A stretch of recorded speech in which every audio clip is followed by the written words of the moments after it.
नमस्कार. महाशिवरात्रीबद्दल आपण अजून एक कथा जाणून घेऊया की ज्याचा गुरुचरित्रामध्ये सुद्धा उल्लेख आहे की एक वृद्ध नारी जी त्या मार्गावर म्हणजे महाशिवरात्रीच्या दिवशी लोक शिवाच्या दर्शनाला चाललेली होती आणि ती जात असताना हिच्या कर्मामुळे हिचं शरीर संपूर्ण कोडग्रस्त झालेलं होतं. तिला चालता येत नव्हतं, बोलता येत नव्हतं, मरण अवस्थेमध्ये ती होती. अशा स्थितीमध्ये असताना ती लोकांकडे मागायला लागली खायला. लोक तिला सांगायला लागले, आज महाशिवरात्र आहे, आजच्या दिवशी उपवास असतो, आज काही खायचं नसतं. तरी सुद्धा ही मागत होती. तर लोकांनी त्यांच्या हातामध्ये जो बेल होता तो बेल तिच्या अंगावर टाकला. तिने तेवढ्याच याने तो बेल उचलून दुसरीकडे टाकला आणि असा बेल टाकत असताना अनायसे त्या जिथे बेल पडला तर ते बेल जिथे पडला तिथे शिवलिंग होतं आणि त्या शिवलिंगावर ते बेल पडला. अशा पद्धतीने रात्रभर तिचं हे चालू होतं आणि पहाटे जेव्हा तिचा मृत्यू झाला तर त्यावेळेस यमदूत तिला घ्यायला आले. पण महाशिवरात्रीचं तिचं जागरण झालं, शिवलिंगावर बेलपत्र पडलं.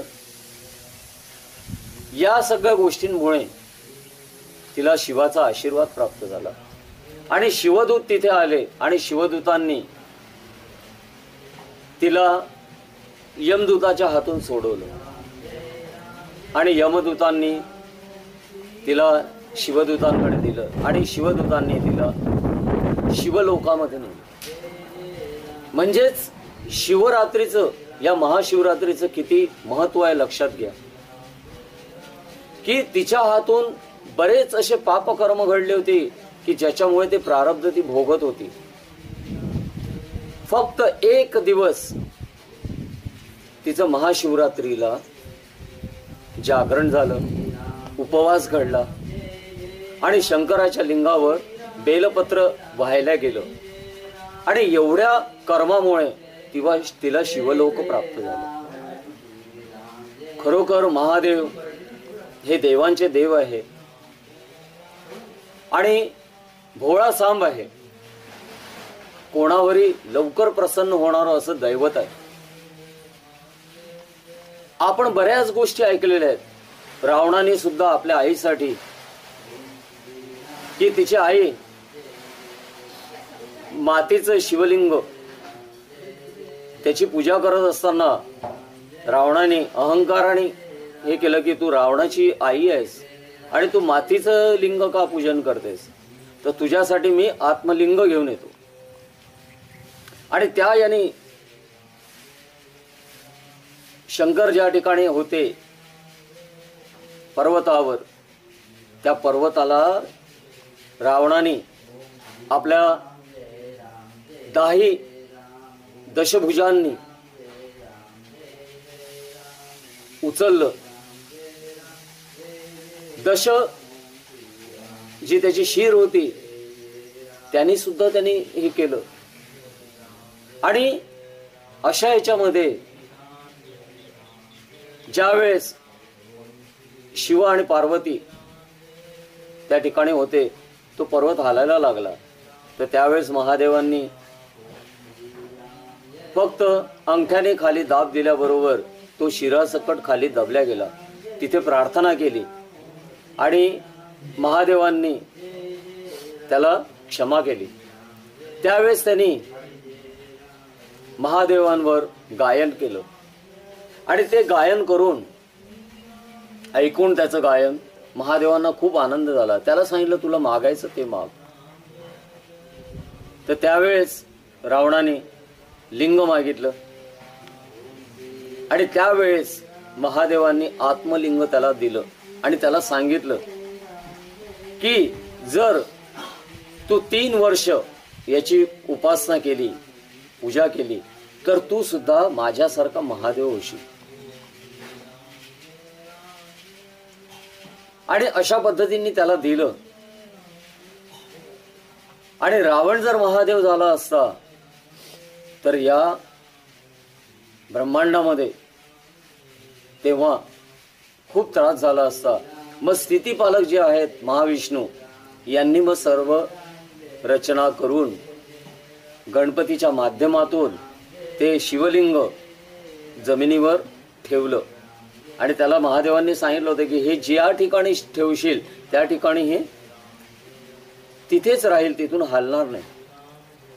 गणपतीच्या माध्यमातून ते शिवलिंग त्या ठिकाणी ठेवल्या गेलं आणि त्या ठिकाणीच ते पूर्णपणे स्थित झालं. त्यानंतर महारावणाने ते उचलायला घेतलं, जमिनीमधून काढायला घेतलं, पण ते निघालं नाही. ओढता ओढता त्या लिंगाचा आकार अशा 2 कानांसारखा झाला. आणि तेच आज गोकर्ण म्हणून प्रसिद्ध आहे. महादेवांचे 12 ज्योतिर्लिंग आहेत. या प्रत्येक ज्योतिर्लिंगाचं एक महत्व आहे. आणि या ज्योतिर्लिंगाची प्रत्येक ठिकाणी हे एक चैतन्यमय लिंग आहे की या ठिकाणी जी पूजापाठ केली जाते त्या पूजापाठमधून भाविकांचे दैविक, भौतिक, आध्यात्मिक स्तरावरचे प्रश्नही दूर होतात. आणि हे पुरातन पासून सुरू आहे. असाच गुरुचरित्रामध्ये महादेवांच्या संबंधी बरेच उल्लेख आलेले आहेत. इतकंच काय की ज्यावेळेस एका अध्यायामध्ये आहे की गाणगापूर मधले तेथील सगळे जण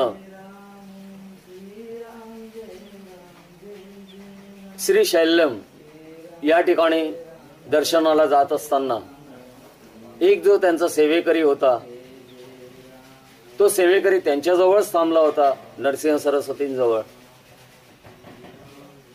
त्यावेळेस नरसिंह सरस्वतींनी त्याला विचारलं, अरे तुला दर्शन घ्यायचं आहे का? चल मी तुला वायुवेगे घेऊन जातो, तू डोळे बंद कर.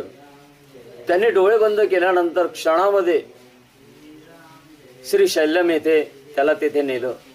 त्याला सांगितलं जा आतमध्ये जाऊन दर्शन घेऊन ये, नंतर मग आपण परत जाऊया. त्या ठिकाणी गेल्यानंतर जे 2 दिवसापूर्वी जे त्याच्या गावातले सगळेजण निघाले होते ते तिथे त्याला दिसलेत.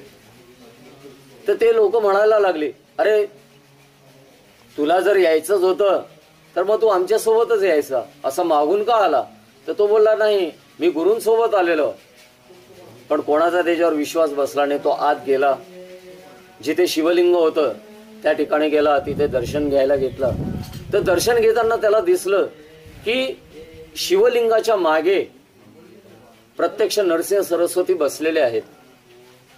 आणि सर्वजण जे पूजा करतायत, अभिषेक करतायत, बेलपत्र वाहतायत, हे सर्व नरसिंह सरस्वतींच्या चरणांवर पडतंय. म्हणजेच नरसिंह सरस्वती हे महादेव स्वरूपच, ही त्याला अनुभूती आली.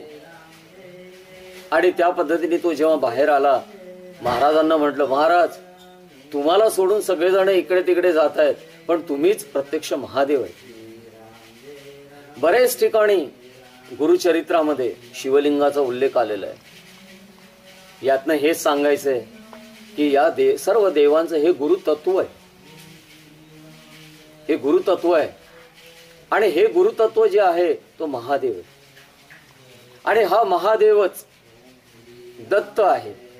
दत्तांमध्ये ब्रह्मा, विष्णू, महेश या तिघांचं एकत्रीकरण आहे. ब्रह्म जे आहे ते ब्रह्मदत्त म्हणून गुरु म्हणून प्राप्त होतात. ते जे भक्ती उपासनेतले राहतात त्यांना प्राप्त होणारे जे विष्णू तत्व आहे ते विष्णू दत्त म्हणून राहतात. आणि जे लयकारी सेवा करतात, जे शंकराची सेवा करतात, त्यांना प्राप्त होणारे गुरु हे शिवदत्त असतात. म्हणून गुरु स्वरूपामध्ये या ब्रह्मांडात जे तत्व कार्यरत आहे ते दत्तात्रयांच्या मार्फत, आणि मूळ जे तत्व आहे ते म्हणजे महादेव. महादेव त्यांचा जर आपण फोटो बघितला तर कधीही ते ध्यान अवस्थेमध्ये बसलेले दिसतात. तर या ब्रह्मांडामध्ये सर्वांना जे शक्ती पुरवण्याचं कार्य आहे ते महादेवांकडून राहतं, आणि ते स्वतः साधनेमध्ये पूर्णपणे रत झालेले असतात आणि ती शक्ती सर्वांना देत असतात. पंचमहाभूताचं शरीर धारण करून श्रीकृष्ण, राम या अवतारांनी जेव्हा या पृथ्वी तलावर अवतार घेऊन कार्य केलं त्यावेळेस सुद्धा महादेवांनी त्यांना मदत केली. महादेवांची उपासना केल्यानंतर त्यांना अस्त्र हे प्राप्त झाले. तर अशा पद्धतीने ही महादेव यांची ही उपासना प्रत्येकाला आनंददायक देणारी आहे, प्रत्येकाची पात्रता वाढून देणारी आहे. आणि महादेवांनीच गुरुगीता ज्या प्रकारे श्रीकृष्णाने भगवद्गीता सांगितली त्याचप्रमाणे गुरुगीता ही महादेवांनी पार्वतीला सांगितली. आणि ही गुरुगीतेमध्ये, या गुरुगीतेमध्ये गुरु कसा असावा, गुरुतत्व कसं कार्यरत आहे या संपूर्ण विषयी खूप छानरित्या माहिती दिलेली आहे. आणि पुढे आपण ही गुरुगीताच सर्वांपर्यंत आणण्याचा मराठीमध्ये, की त्याच्यामध्ये गुरूंविषयी महादेवांनी कशा पद्धतीने सांगितलेलं आहे.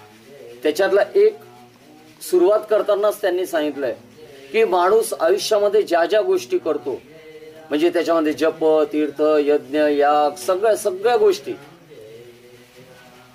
या सर्व गोष्टी करत असताना यातून तो जोपर्यंत गुरुतत्व जाणत नाही तोपर्यंत त्यांनी हे जे सर्व केलेले जे कर्म आहे हे व्यर्थ आहे.